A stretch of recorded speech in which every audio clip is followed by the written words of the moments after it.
Hi, I'm Owen from Rask Australia. Thanks for tuning in to the Rask Network. Before we get into today's show, there are a few things we have to go over. Firstly, what you're about to hear and see is limited to general information only. It's not personal financial advice like you'd get from a financial planner. Also, it's important to remember that past performance is not indicative of future performance. That means that anything that's happened in the past, or we say today, is not necessarily going to reflect what happens in the future. Lastly, please consider that any of the guests or myself featuring on this program may have a financial interest in some of the products or shares mentioned. That's enough from me. I hope you enjoyed today's program. Kate Campbell, welcome back to this episode of the Australian Finance Podcast. What are we talking about? Oh, well, we're talking about something that we don't usually talk about. And I think it's something we should, given just the sheer amount of topics that we cover when it comes to investing. But today I really wanted to talk about when should you not be investing? And I mean, we're definitely advocates of investing and getting started early, but I thought it would be a good chance to step back and look at some of the reasons why someone wouldn't invest right now. Yeah, makes sense. Good old inversion, Kate. Ask yourself the opposite question to get to the truth. So normally we say, what are some reasons why you would invest today? Well, let's invert it and say, why wouldn't you invest? And then let's see where you sit on the spectrum. So yeah, obviously we talk about all different types of investing. And I think that the 5 things that we've got today, the 5 reasons that you wouldn't invest, apply to basically anything. So it's not necessarily shares, ETFs, emu eggs, gold, platinum, crypto, whatever you're doing. These 5 things can apply to any of those. So Kate, without further ado, what is reason number 1 why you shouldn't invest? The first reason why you shouldn't be investing in anything, as Owen said, whatever it is because you've got a lot of debt. And by debt, I'm talking about you've got credit cards, you've got personal loans, you've got car loans, you've got maybe a few buy now, pay later accounts sitting around. So this is one of the big reasons why you wouldn't want to invest, because you really want to focus on getting the past off your back first, because it's really hard to move forward if you've got this. I don't know if people visualize debt as some sort of ball and chain or an anchor. It's like weighing you down and holding you back from moving forward financially. And it's really good to start to kind of get back to neutral. So figuring out a plan to pay off debt and really get back to neutral before investing and moving forward. And as you've probably seen, credit card interest rates are pretty astronomical, like upwards of, like we're getting to 20% on some cards, depending on what it is. And personal loans can be, I don't know what you've seen recently, like 6 to 8% on. Easy. Yeah. Easy. Yeah. And that, when it comes to investing, like 8% would be in a year would be a really good return. And so if you're paying like 6 to 8% plus on personal loans and credit cards, that's going to hold you back from moving forwards, because it just makes a lot more sense financially to get rid of that debt first before investing and moving forwards, because getting a 20% return on something in a year is pretty crazy returns, but you can actually avoid paying 20% on that credit card debt by paying it off first. Yeah. So a lot of our listeners will know, when we've talked about debt before, that when you pay interest on your debt, if you pay that off, you don't pay tax for saving money. So if you've got a 20%, credit card charging you 20%, which is hideous, if you paid that off, it's not like you're making a financial gain. That's the way the tax office would see it. So you're not going to pay tax for paying it off. If you've got $5,000, pay it off. Whereas if you made $5,000 profit on an investment, you would pay tax on that. So depending on what your tax rate is, let's say it's 30%, not only are you saving on tax by paying off a debt rather than trying to invest, you're also not paying as much tax. So, we compare, like you say, if you've got an 8% return from your investment portfolio and an 8% debt, they're not, even that is not equivalent, because you're paying tax on the 8% you get from your portfolio, and you're not paying tax on the 8% that you save by paying off your debt. So it makes a heap more sense to pay back your debt first. And that is not sexy. Like when you talk to people like, I want to buy shares, I want to invest now. Absolutely you do. We're not saying totally like this is a rule that you should never invest. Like maybe you can put $500 into an investment account so you can start to feel what it's like, or use Raise or Spaceship or any of those things that allow you to invest a small amount to get a feel for it. I think that's really, really important too. Like not everyone wants to wait 2 or 3 years to pay off their loan, which I get. All right. I get the rational person says pay it off first, but sometimes you do want to experience that. So go ahead and do that.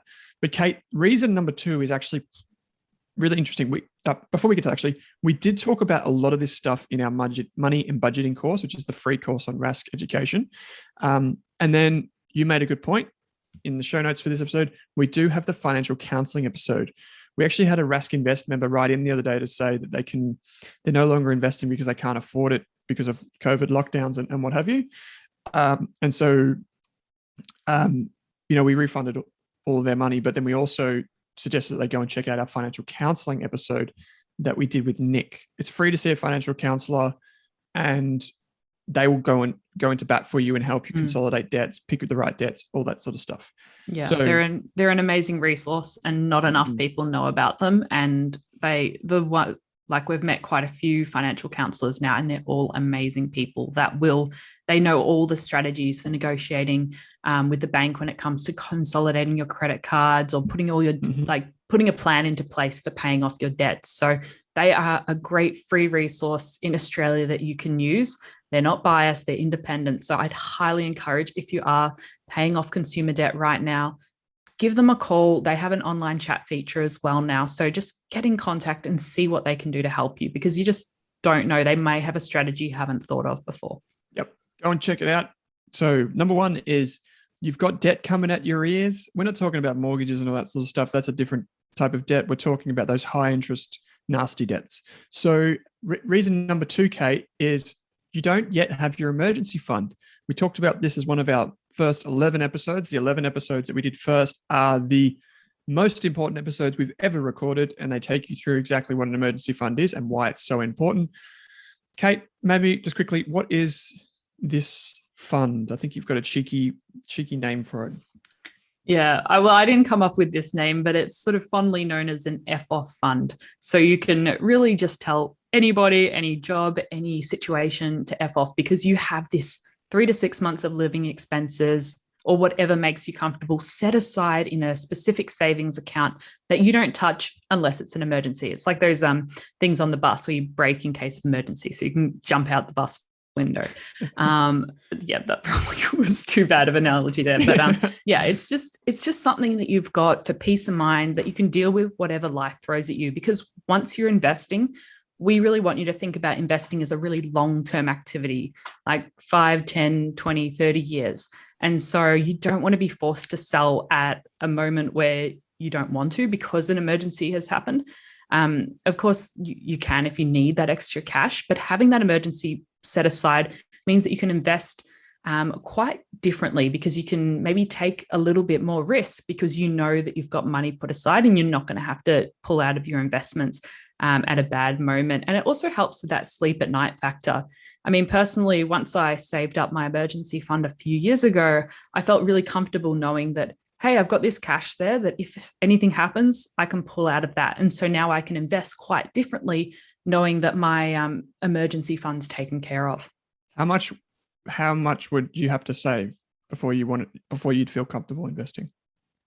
Yeah. So, if people want like 3 to 6 months of basic living expenses, it doesn't have to be like including holidays and luxuries, but maybe for you, that's $6,000, $10,000. If you're a couple and a family with a lot more expenses, that some people would save upwards of $10,000. So, or if you're at home or you're a student, maybe $3,000 is enough for you. So it's just getting comfortable with what's going to make you feel more confident when it comes to investing. What's going to make sure that if anything happens, you can buy a flight.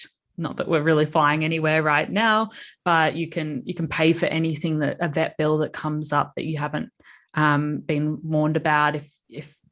Just anything that comes up when it's an emergency, you've got enough cash. So you have to just work out, and it comes back to like understanding your values of what is enough for you, what's going to make you feel comfortable. Yep.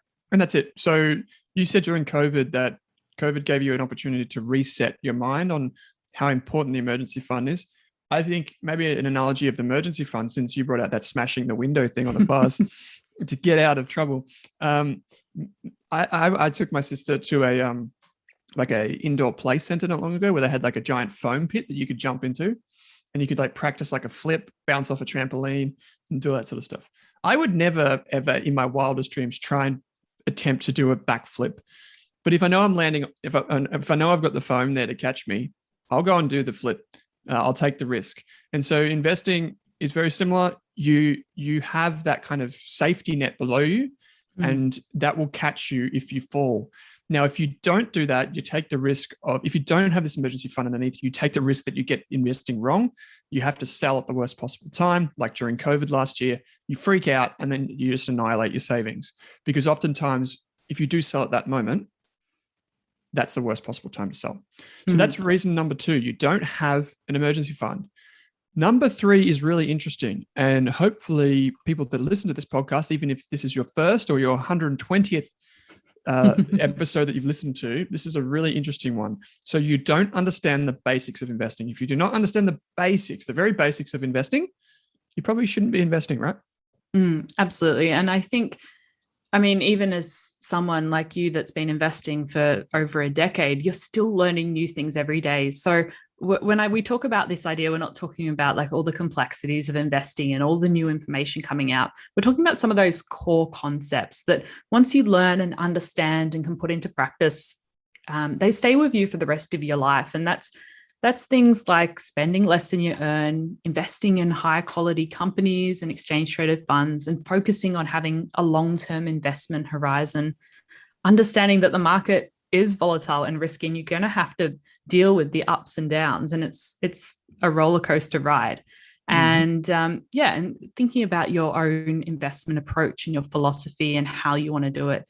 And I think it's really important to think about some of those basics before diving in, because like a lot of people started investing for the very first time last year, and they may have just dove in straight away, and that's awesome. But maybe now's the time to step back and go, hey, I want to learn some of the basics. And whether that's listening to different podcasts or taking our free ETF and share investing courses, reading books. There's so many great books out there on investing nowadays, and just most of them repeat similar messages. Once you read a few investing books, you'll say, hey, that advice is very similar to that advice. And most of the basic principles are the same and have been the same forever.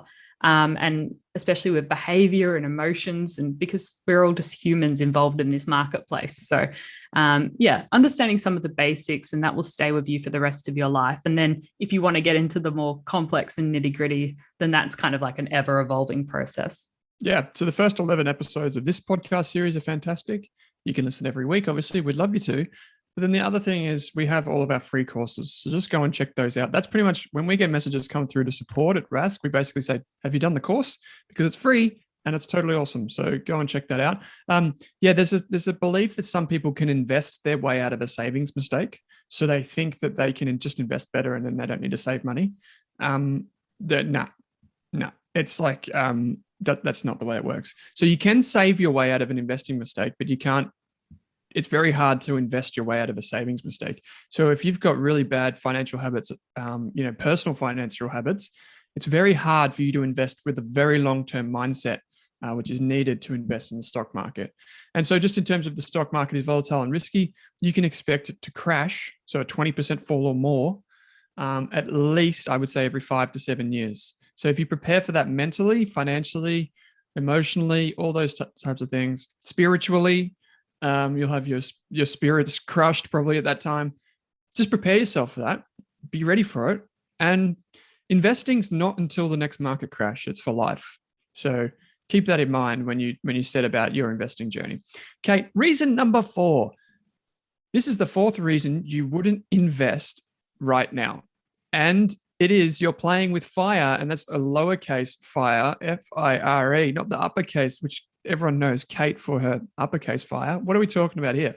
Yeah, so in this example, I wanted to talk more about people that are thinking about investing but have a very short time frame, either because they just want to make $1 million overnight. Yes, they're jumping on a trend, lockdown gains. But I think it's really coming back to if you are thinking about investing, do you need this money in the near future? And I'm talking anything up to 2 years' time. And we get a lot of questions about, why can't I invest my house deposit?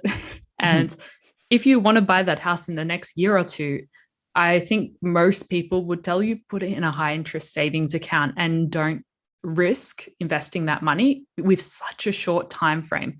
So yeah, house deposit, maybe you're saving up 10 years for a house deposit, and that's probably a different discussion.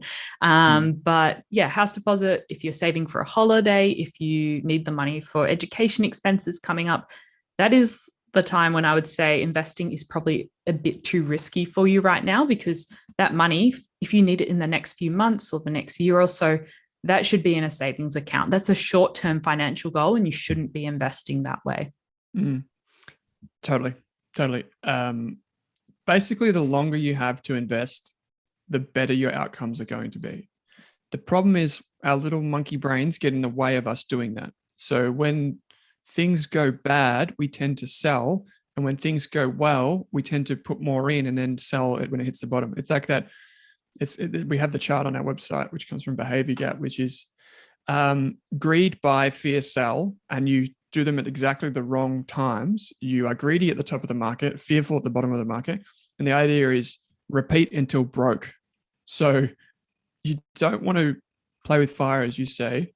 You want to make sure that you're giving yourself the maximum amount of time to compound. So if you're saving for a house, you want to start saving 3 years in advance. That's probably my advice, because that gives you plenty of time to be diligent with your saving, start to do the right thing, not really freak out and get FOMO, not settle for some crap house or apartment that's not, it's like going to, all sorts of nonsense we hear about those, or buy off the plan, get one of those packages. Like, don't do that stuff. They can work. They're not all bad, but just try and be sensible and give yourself time, because otherwise you're going to end up making mistakes. So same applies to investing. It's a 3 to 5 to 10 year pursuit. I would even say for the rest of your life. Okay. That was number 4. Now we've got number 5, Kate. This is the grand finale. Drum roll, please. What's reason number 5 that you wouldn't invest your money? So the 5th reason is that you haven't done the work and you're not prepared to accept your mistakes. Ooh, yeah. brutal. Yeah. And I think if you've been listening to us on the podcast for a while, you probably have heard us say that don't invest in anything you don't understand. And if not, this is your reminder of that. And I think it's really important that you do your research, whatever financial product, whether it's buying a property, investing in superannuation, you do your research, you read the product disclosure statement, you get used to some of the things like fees and historical performance and who's holding the money. Is it in your name? Is it in a custodian account? Just understanding some of those basics. It's really important to know that. So if anything ever does hit the fan, you know some of those basic ideas behind where your money is invested. And if you're investing in companies, this is even more important that you've done your research, isn't it, Owen? Yes, it is. And the sleep at night factor is probably the big one here. If you get a tip from a mate at a barbecue, or you're like, oh, I heard about this thing called Ethereum, which is a type of cryptocurrency. You're like, I hear it's going to be the big thing. And you go and buy it. Yeah, sure, things might go well for a while. But then if things go bad, you won't know what's going on and why. And that will cause you to lose sleep. So the easiest way to make sure you get sleep is to do the work in advance. So to understand what you're investing in before you invest in it, not during it, not after, but before you've invested into it. And so you just have to have a reasonable understanding. We're not saying, you have to do a spreadsheet analysis that goes for 50 tabs. That's not what we're talking about. You can go to the website if it's a share, learn about the business, what they do, get the latest annual report, read the top of that. We've got a full shares month that we did a little while ago, which was super popular, which we loved. And the final thing is mistakes. This is a really interesting one, Kate, that you bring this up, because so many of the professionals in our industry, especially if you go on social media or whatever, they get so emotional about the things that they invest in. It's honestly like a tribal battle on Twitter sometimes. Like you have, even on Instagram, it was a lovely platform where you share wonderful photos and all that jazz. But people get really like fired up about it. They're like, Apple is so much better than Microsoft. And I don't care what you say. It's like, and then the next minute they're agreeing on something else. But it's like, you know what? At the end of the day, doesn't matter. It doesn't matter what you think. It only matters what the investment is and if you're comfortable investing in it. And sometimes you're going to get it wrong and the other person's going to be right. That's their victory. Doesn't matter. If you make mistakes, that's just investing. You know, if there wasn't any risk that you would be wrong, we would call it saving. So it's investing for a reason. There are risks. You will be wrong eventually. The more humility you have, the better you'll be off. So and just being prepared to learn from and embrace your mistakes.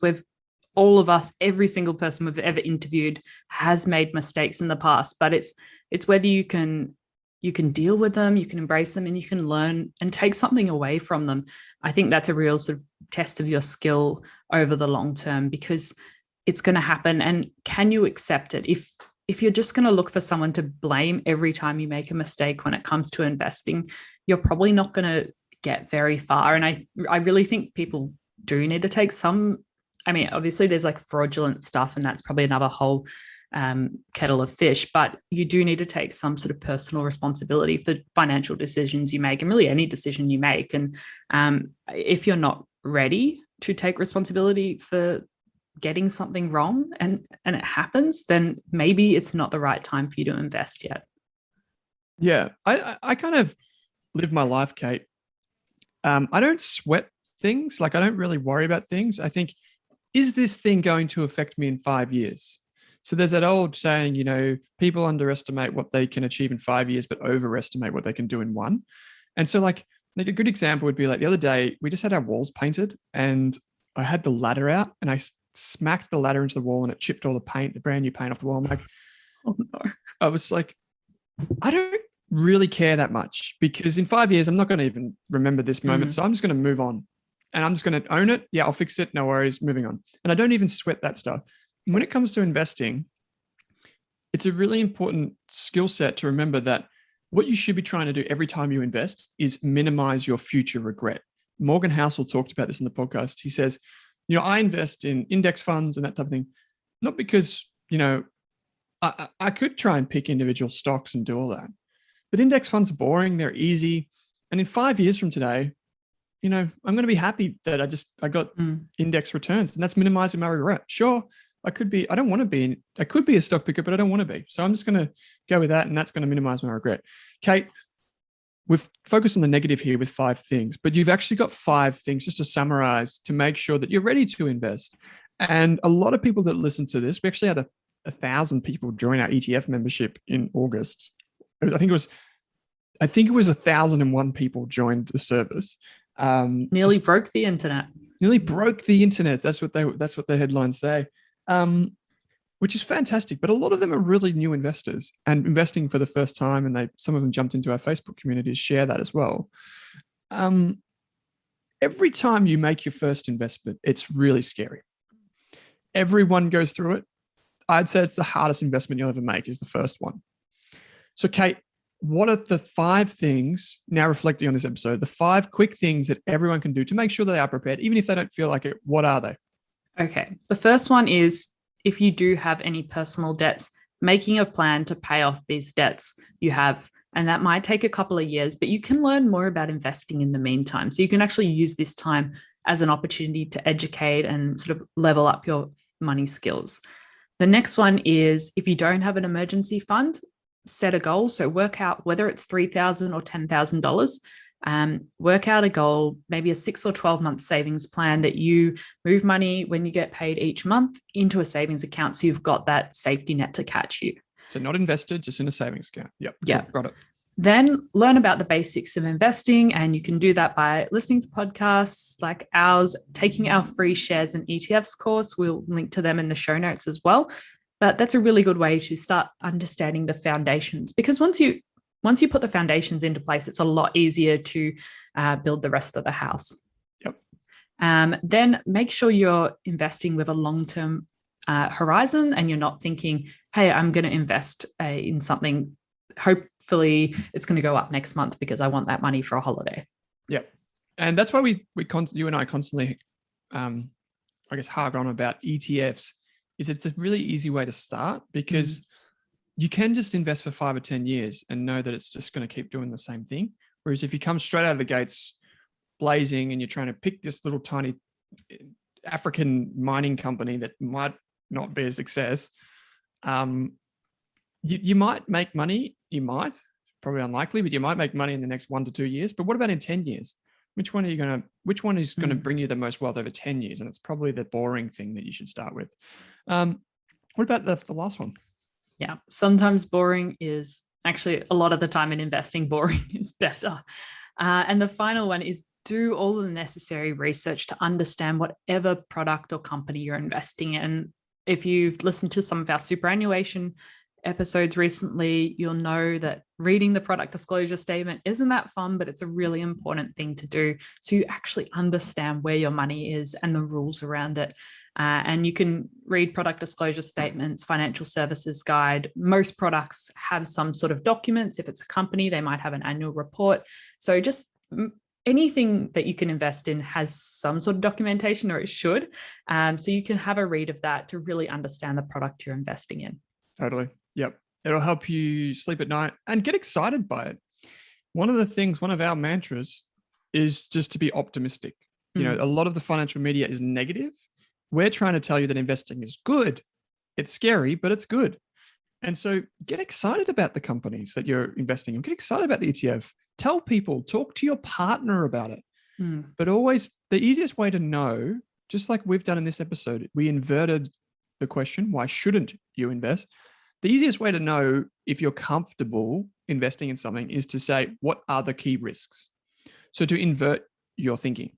So if you're investing in some African mining company, can you tell us the 3 risks that apply to that African mining company? If you're investing in an ETF, what could go wrong? You had the decision-making episode, which was fantastic for this. So a great list, make a plan, pay off those debts, set a goal and save up your emergency fund, learn the basics of investing, make sure you're only investing for the long term because that's investing. Short term would be more like trading, which is something that we don't necessarily endorse. And the 5th one was do the necessary research to understand what you're investing in. And of course, you can learn about all this stuff by taking a free course on Rask Education, which we'll put in the show notes. We're almost at 10,000 students.